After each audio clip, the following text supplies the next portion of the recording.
There's a strange and beautiful paradox that follows the INFJ female, isn't there? It's a quiet thing you've probably noticed but maybe never said out loud. Animals and small children, with their pure, unfiltered intuition, just seem to get you instantly. A stray cat that runs from everyone else might just wind itself around your legs.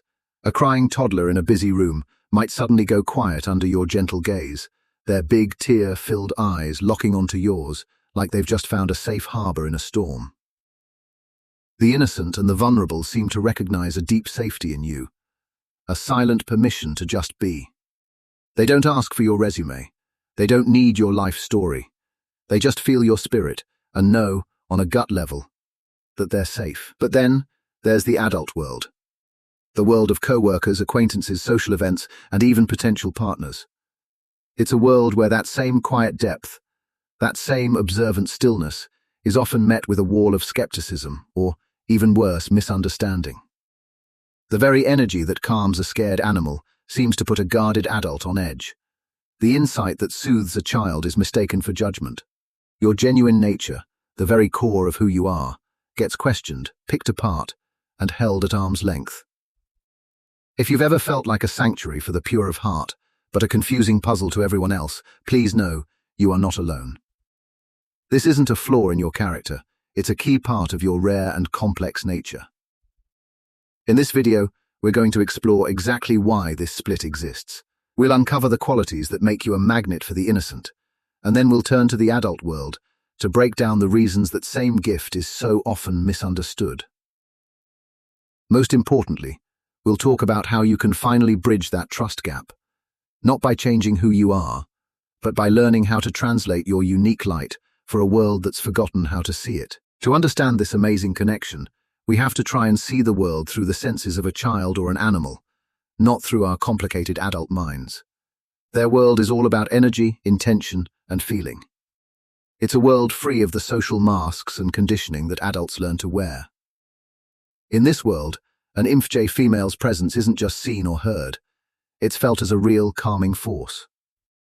Let's look at why. First, you have a calm and non-threatening energetic signature. Every living thing gives off a certain energy. For many people, that energy feels chaotic, rushed, or needy. It's buzzing with unspoken wants, the desire to impress, to take, to be in control. The INFJ female, however, tends to project an aura that's incredibly still and harmonious. This is tied directly to your core cognitive functions, especially your extroverted feeling, or FE. While FE makes you hyper-aware of the emotional harmony around you, it doesn't always look like bubbly extroversion. In an INFJ, it often shows up as a quiet, observant presence that's focused on keeping things emotionally peaceful. Animals, whose survival depends on sensing threat versus safety, are masters at reading this energy. They can feel the difference between a person who comes at them with a desperate need for affection and a person who simply is, a stable, non-threatening part of their environment. You don't charge at a shy animal with a loud agenda. You instinctively become still, lower your energy, and offer a silent invitation instead of a demand. You know how to make yourself small and safe, creating a pocket of peace that the animal feels drawn into. They sense no predatory intent, no desire to control, just a gentle, receptive presence. Children are tuned into a similar frequency.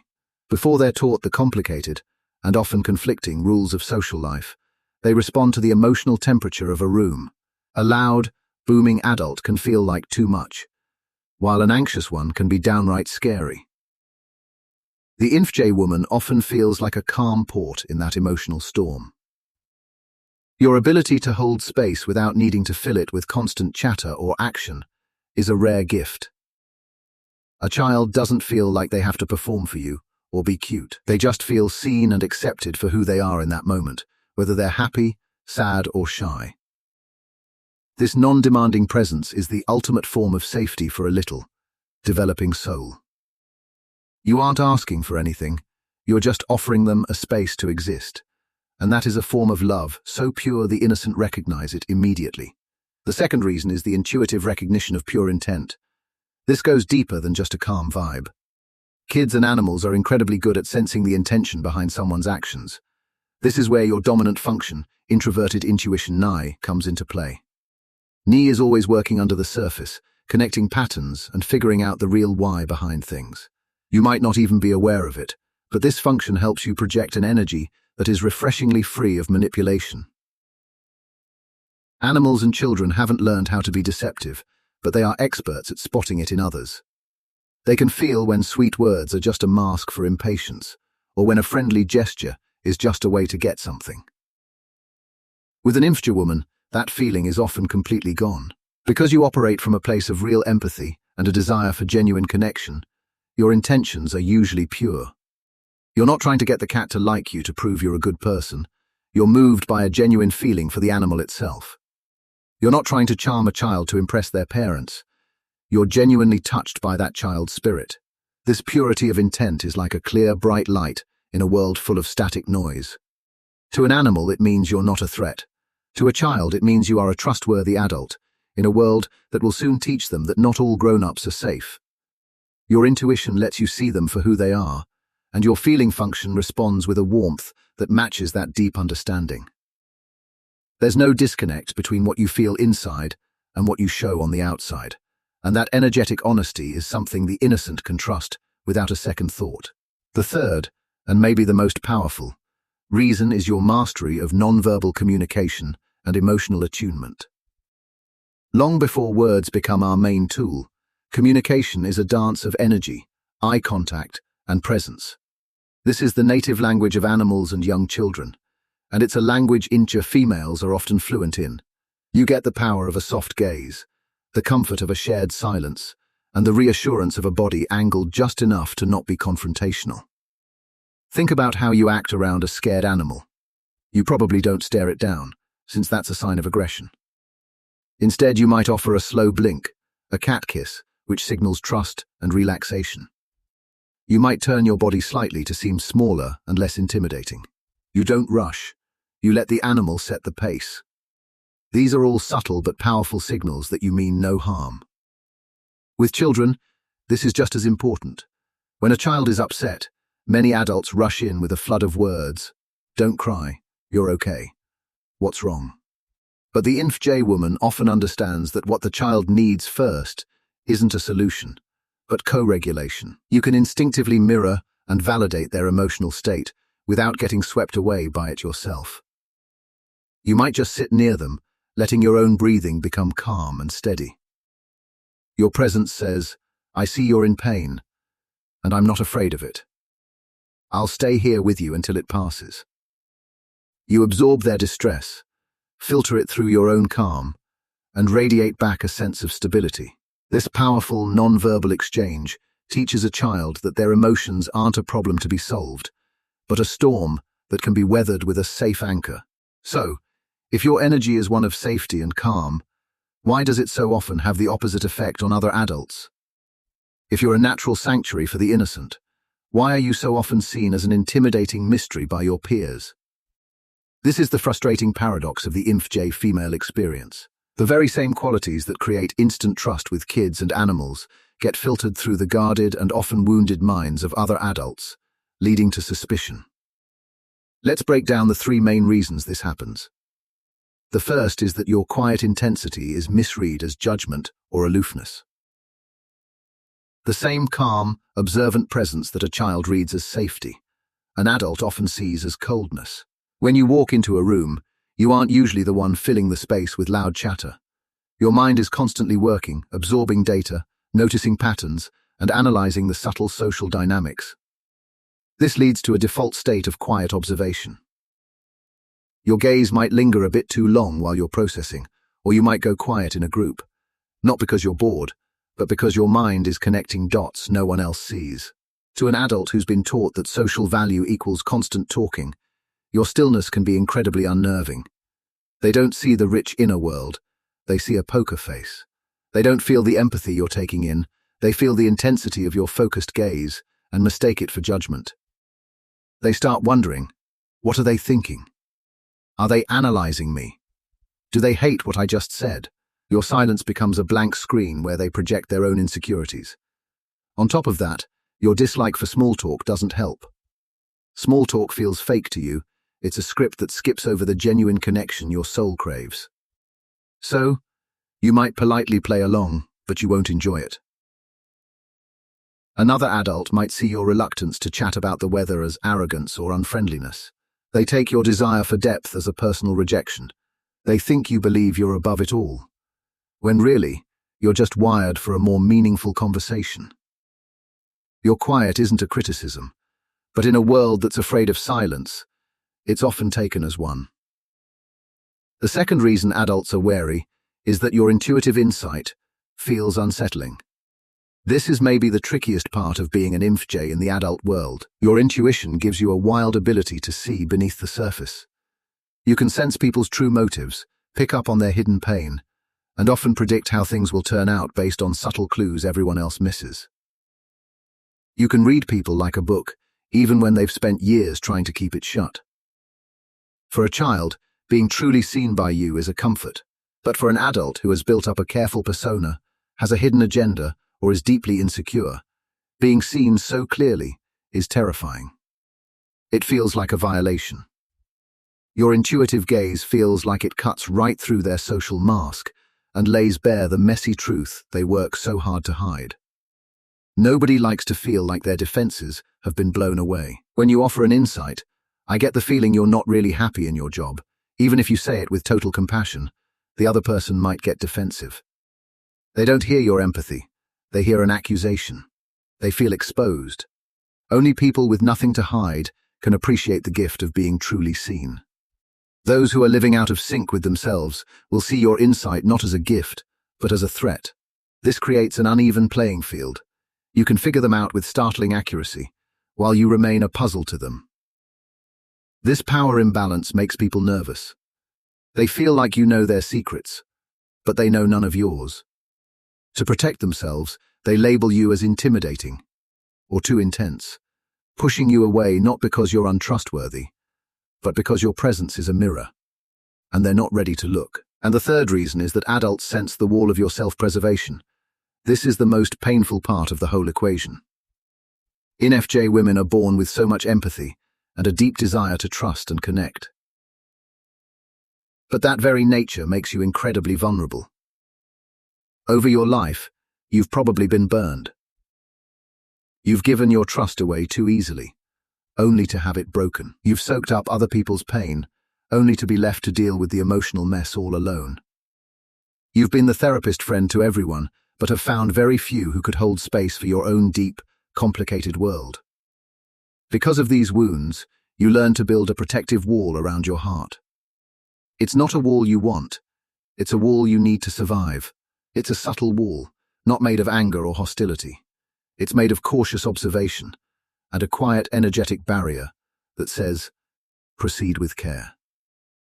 You crave deep connection, but you've learned that letting someone into your inner world is a high-stakes game. A child or an animal doesn't even see this wall. They only feel the immense warmth radiating from the heart you're protecting. But another adult, with their own set of walls and defenses, recognizes yours immediately. They sense your initial caution and mistake it for rejection. It's a vicious cycle. An adult senses your guardedness and becomes guarded in return.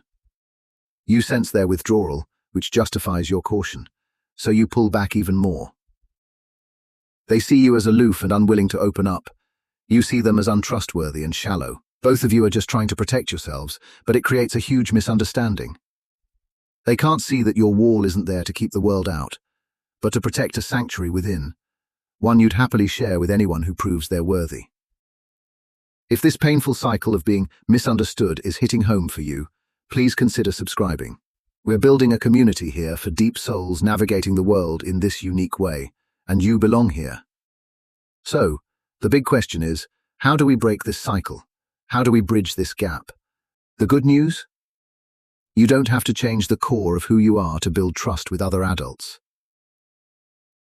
Dimming your light, pretending to like small talk, or shutting down your intuition is not the answer. That would be a betrayal of your own soul. The solution isn't to become someone else, but to become a better translator of your own energy. It's about building a bridge from your deep inner world to the guarded outer world of other adults. Here are 4 ways to start building that bridge. First, consciously soften your gaze and your physical presence. As we said, INFJ intensity can put people on edge. It's internal, but it leaks out through your body language, especially your eyes.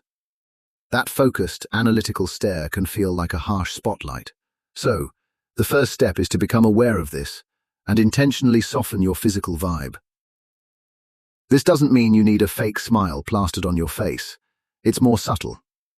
Practice holding eye contact, but with a soft focus. Instead of a piercing laser gaze, imagine your eyes are just gently resting on the person, the way you'd look at a sunset, with appreciation, not analysis. When you feel yourself going into that deep processing mode in a conversation, make a tiny physical shift. Take a soft breath. Unclench your jaw. Let a slight, natural smile appear. Your posture matters, too. An INFJ deep in thought can become physically stiff. Consciously relax your shoulders, keep your posture open, and avoid crossing your arms tightly, which is a universal closed-off signal.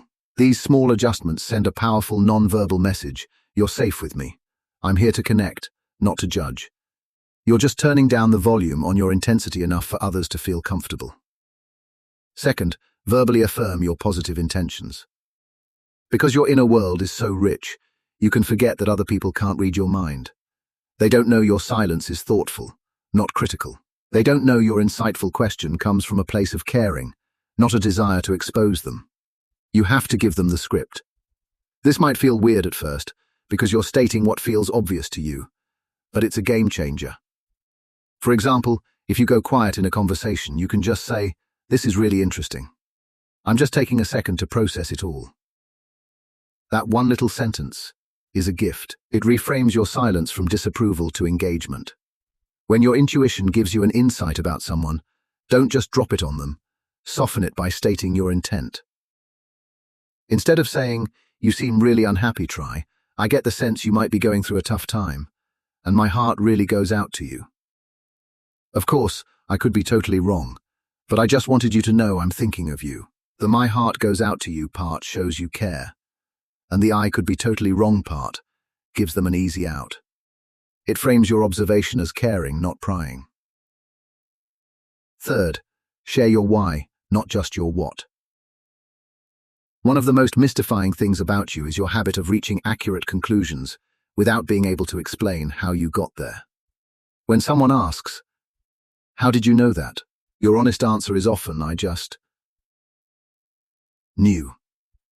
While that's true, it's deeply unsatisfying and even suspicious to other people, especially logical thinkers.